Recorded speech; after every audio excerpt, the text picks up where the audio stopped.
meeting, well, a little while ago, with my daughter's school about smartphones and banning them. They want to ban smartphones or mobile phones in school. As you can imagine, most people know my opinions on this. I'm not for it, but I am for how they carried it out. They had a meeting, but you know what was shocking? I've got two issues that I want to raise. They sent out an email inviting us. Now, my daughter's school, there's a few hundred people there. The amount of parents, less than 50. The parents that didn't attend are going to have complaints and issues, but they couldn't be bothered. Yes, there's going to be people that had different circumstances, but not everybody. People just can't be bothered. So they didn't come, and they're going to moan about it.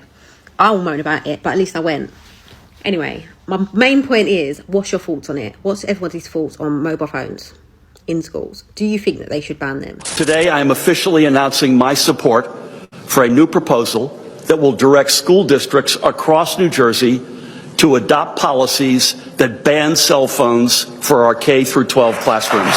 Governor Murphy received a standing ovation today after he announced his support for a school cell phone ban during his State of the State address. Right now, administrators in New Jersey school districts can make their own rules on cell phones. In Ramsey, the district requires students to place phones in pouches during school hours. It's been only 2 weeks, but the students at Ramsey High School have gotten the hang of the newest way they are required to hang up their phone activities during school. So comments say change gun laws and I'll be cool with it. Hell no, if my kids get caught in the crossfire, how are they calling for help? How are they calling home? Absolutely not. What a joke this dump country is. Interesting.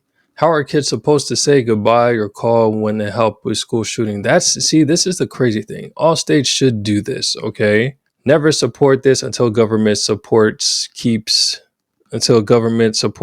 kids safe while they're in there. Okay, I can attest to that. Get rid of gun violence, then my kids will leave their phones at home. Okay, I can attest to that. Today, Governor Hochul is set to announce funding for school districts to ban cell phones. The governor spoke about the statewide proposal last week to create a distraction-free environment in classrooms. In the state budget address this afternoon, sources say Hochul will announce $13.5 million to implement the policies. School districts would be able to decide how they store students' phones. Begin here at 6 today with a CBS News New York exclusive. Governor Hochul says that she wants to ban cell phones in classrooms across the state to eliminate distractions for students. And for parents who have questions about safety, she's got an answer for them. Only political reporter Marcia Kramer sat down with her to get details on the plan. New York school kids glued to their cell phones will soon be a thing of the past. Next week, Governor Hochul plans to call for a statewide cell phone ban in every school in the state. A bell-to-bell ban, warning until the day is over, is not going to hurt your kids. It's going to help them emerge with stronger mental health and resiliency. Hochul tells CBS News New York that she was not always a supporter of the cell phone ban, but what changed her mind was input from law enforcement officials. It's advice she wants parents skeptical of the move to consider. Police officers, sheriffs. Interesting. Let's see what she has to say about this. What police are telling you that made you come up with this decision? Because you're New York, you're a blue state. You all about making kids feel safe and, the safety of the kids, a lot of school shootings, all of that stuff. So what is it that made you change your mind?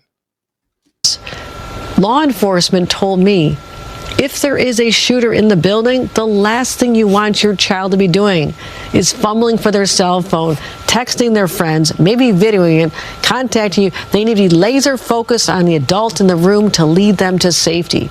And when I heard that, and if more parents heard that, they would understand. The governor says that individual schools and school districts, including New York City, can tailor the ban to fit their needs, whether it means putting the phones in pouches or lockers or classroom cubbies. 74% of teachers say it's a huge distraction. They're not breaking through to our kids, and we have to improve our performance on standardized tests. With all the crime and all of the things that's going on in our city today, kids should be able to have access to their phones, at least in arm's reach. If there's an emergency, I'm sure they could work out a way that they could get access to their phones if need be. It's a distraction, and they tend to not pay attention. I think that's really tough, in case of emergencies with their parents and stuff like that. Marcia is here now. Always good to get different opinions. This is a hot topic, Marcia. I am curious, though, what the union thinks about this. Well, the NYSA, which is the state overall teachers union, supports it wholeheartedly. They think that cell phones or any electronic device are distractions. But the UFT, which is the union here in New York, says there has to be some safeguards. First of all, they don't want the teachers to be the first line of enforcing it because they don't want to take away instructional time, and so they want somebody else to be the enforcer. Okay. But there's another issue, and it has to do with money. They want the state to fund it because they don't want individual schools to have to choose between saying get new labs or new books and paying for pouches or someplace to put the phones. So it's a mixed bag. They're looking for money from the governor to help them pay for it. All right, money. That's always the issue, doesn't it? It is. All right, y'all already know the deal. Ground Out News. Governor Hochul proposed $252 billion budget that includes a $13.5 million allocation to enforce cell phone restrictions. So you already know these school systems are going to be all about it.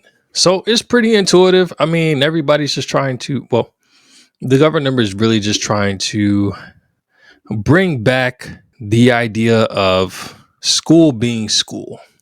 There's been way too many times where I'm looking at the school system, especially me being here in Georgia, seeing how the school system is, how the public school system is. And there's been a lot of change. I mean, yeah, there's going to be change with the amount of people that's coming into the schools, especially being in Gwinnett County.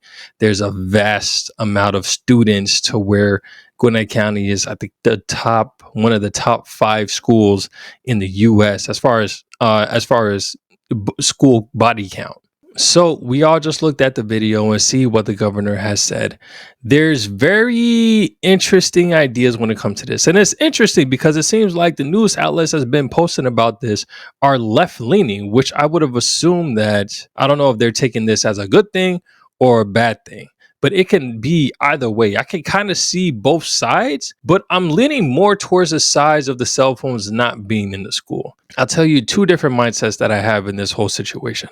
As far as the cell phones actually being in the school, now when we think about it, yes, I can understand parents wanting their kids to have phones. That was one of the excuses that, parents would want their kids to have phones. If something were to happen, they needed to be notified.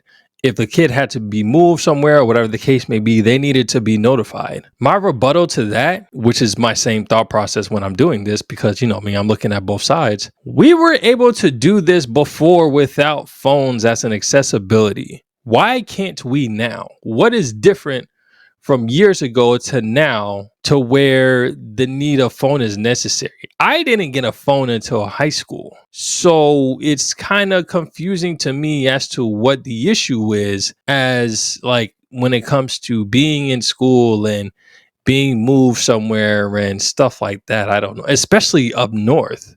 Now, granted, I didn't live that far from my school, but at the same time, clearly it wasn't needed for me to have a cell phone that early on in school. In high school, I can kind of understand it a little more, but when it comes to like middle school, elementary school, I really don't see, and this is the time where your mind kind of has to be focused on schoolwork. The way that you are in elementary, middle school is more than likely going to be the way that you are in high school. If the majority of your grade school time was using your phone while you were in class, it's more than likely what you're going to do getting up towards graduation, if you even make it that far. So to me, the idea of having the phones in the school, like, I get it. And another point that I was thinking about when I was in college and I took my school shootings class where we learned about school shootings? School violence. It was a school violence class. And one of the big things was school shootings. Shooting at Virginia Tech, mainly in colleges, the shooting up in New Jersey that happened many years ago. The funny thing about that, which again, I can see why people would want their students to have their phones, is that back then in 2000, when I take that class, I want to say 2015, when I took that class, one of the statistics that my teacher gave me during that time was that schools are the most safest place for your student to be. There's a higher chance for somebody to get struck by lightning than for there to be school shootings. I don't know what the heck happened, but as of lately, I'm hearing about way more school shootings than anybody getting struck by lightning. The other thing that I want people to consider is that for the amount of school shootings that happen, it doesn't happen often enough, and there's way too many schools in this world. I don't know how many threats there have been, and I know a lot of people are going to be like, oh, I don't understand and stuff like that because I don't have kids. Clearly, I do have kids. And I also worked in the school system. And while I was working in the school system, there was actually bomb threats that happened, school shooting threats that happened. And I even worked near one of the out in Winder that got shot up. I used to pass by it all the time. But the fact still stands. There are thousands among 10,000s of schools in the U.S. With the amount of school shootings that happened, I want to thankfully, hopefully say that there's not as much school shootings that occur that some people make it out to be. I don't plan on my young kids, to have cell phones until they're in high school, because when they're in elementary school, when they're in middle school, they're gonna know. I'm gonna know exactly where they are, where they're gonna be.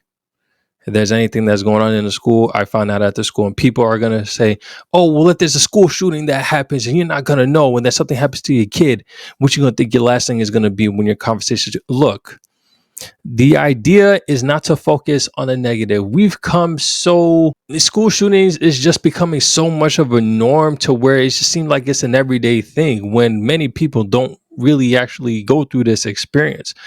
Has it been an increase? Just like I was saying before, yes, it's increased significantly. There's been a whole lot of school shootings, but at the end of the day, I don't know, this precaution that parents are allowing their students to have kind of doesn't make it to me, it doesn't justify the cost, which is the students' education. Why? Because they're heavily distracted on their phones. Now, again, this comes from the idea of being a parent, to being diligent about raising your kids. It's helping them realize they don't need their phone while they're at school. They don't need to be on social media they don't even need to be on social media, period. First off, if they're in grade school, maybe in high school, but yeah, definitely not in grade school. And that starts with the home. That starts with dealing your kids in the home. You get rid of that early on, and then you'll have the one woman that messaged in one of the videos saying that she's had her kids that's had phones and never had a phone problem. Yes, because you've probably disciplined your kids well enough to where they've never really had to have issues with phones, and they've all graduated and whatnot. That's absolutely fine. But there are parents out there that literally just give their kids whatever they want at the drop of a dime. And so they become spoiled and feel like they can do whatever they want, especially what happened after COVID. During COVID, the whole thing of kids needing to use phones because of internet, now that they're having their own devices because they don't want people touching each other and touching the devices that everybody's had and want nobody getting sick, that caused a huge catapult in the increase of kids just using their cell phones in schools and not really paying attention in class. And I've witnessed that firsthand when I worked in the school system. And it was very traumatizing because I'm looking at these students, I'm like, yo, you guys really aren't sitting and learning anything. And it's craziness to me. I knew that social media and phones with students, especially in the middle school and elementary school, was a problem when I was working in the school system, and a D in the class was the average, a D. And I'm not even talking about like a regular D. I'm talking about low D. And if anything, if that wasn't the average, then if you had a D in the class, then you were on the upper side of the classroom. That is not okay. By no means whatsoever. But you know what they always had? They always had their phones. They was always on their socials. They was always doing some stupid crap that they learned from TikTok or Instagram and whatever new trend that was going on, how they had their mask and using the rubbers from the mask to pretty much saw off the chairs, or the whole thing that started about students hitting teachers and all these other ridiculous pranks that they were getting on their phones and whatnot. Walk into class and people just sitting on their phones. Like, no, we need to change their focus. Change their focus. Of course, you can't go back to the way that things were before when they didn't have phones before, but we need to start with something. It worked in the past where people were able to graduate with more than an F and a D. And it wasn't because teachers were fluctuating the grades so that their grade could be higher. It was they actually learned something and were actually doing pretty decent, and try to find a way to implement that into this new world with technology. But that doesn't just start from the government, which is an interesting thing. Starting from the government is a good place to start. But at the same time, we need to learn to incorporate that everywhere. Teachers need to be on the same boat, and it's going to be tough for teachers because they're going to be the one that's going to be hit the hardest, because they're going to get the backlash from the students, they're going to get the backlash from the parents, and if they don't comply with the rules, and they're going to get the backlash from the teachers, and then that's how you get aggravated teachers. I mean, they're going to get the backlash from their principals and their administrators, and that's how they're going to get caught in situations where they end up being dried out and overrun, and then they end up leaving. But it has to be a full communication and cooperation between what the government had proposed with the school system, the school board, to all the schools and the principals, to the teachers and to the parents. If we're supposed to be raising the next generation, we all have to be on the same page. And parents specifically, because these are your kids. Why wouldn't you want your kids to be smart, to be intelligent, to know how to read by the time they're like in second, third grade, or be able to read second, third grade reading level by the time they're in high school? There are middle schoolers that still, like eighth grades, that still struggle to read. And why is that? Because they just prefer to be on their phones. They were on their phones all the time. They memorized stuff on TikToks and all the time. But when it came to reading and doing math, nope, it didn't work. That comes with where their focus is. That's not, it's a reading disability. No, that's where their focus is. And that's where their mindset has been. These iPad kids, it has to stop. We need to sit with our kids and help and teach them in order to grow. That has to be on the parent level as well, not just depending on the teachers. I understand there's a lot of parents that work. I had parents that worked all the time, but that also comes apart with what I was able to watch when I had TV. I didn't have the ability to just swipe. I was only able to watch Blue's Clues, Little Bear, Between the Lions, Zaboomafoo, Sesame Street, and that was it. When it was off, it was off. I was watching news, or I was watching Bill Cosby. I didn't have options to just do whatever. So then if I get bored, then I just go to the next thing. That causes your brain to like continue to rush and think that you just need to get to the next thing and not be able to focus on one thing. And that's the thing that I feel like a lot of these kids are lacking. So all in all to say, because my throat is dry, y'all let me know what y'all think. Is this a good idea? Is this a bad idea? I see it on both sides, but I'm leaning more on we should probably do this ban, but not in a ban as a sense of, yo, we get rid of the phones completely. The whole pouch thing, I like the pouch thing, but again, this is something that's very drastic, especially when you're dealing with kids that's been used to this for a long time. You're going to get a lot of pushback. So it may be a while before it actually really starts to become a norm and kids are okay with it, but it has to start somewhere. The change has to start. It's going to be rough starting off, but continue with it and it'll get better. Because if anything, my biggest gripe with the way that society is today is the social media and how the kids are being able to have access to it. And it's detrimental. It's detrimental to the mind. It's detrimental, not even social media, just technology in general, for the kids to just have on a whim, and then them allowing it to just be in schools and the classrooms. So y'all let me know what y'all think. Are y'all for it? Are y'all against it? Let me know in the comment section. I'm going to catch you on the next one. Take it easy. Peace.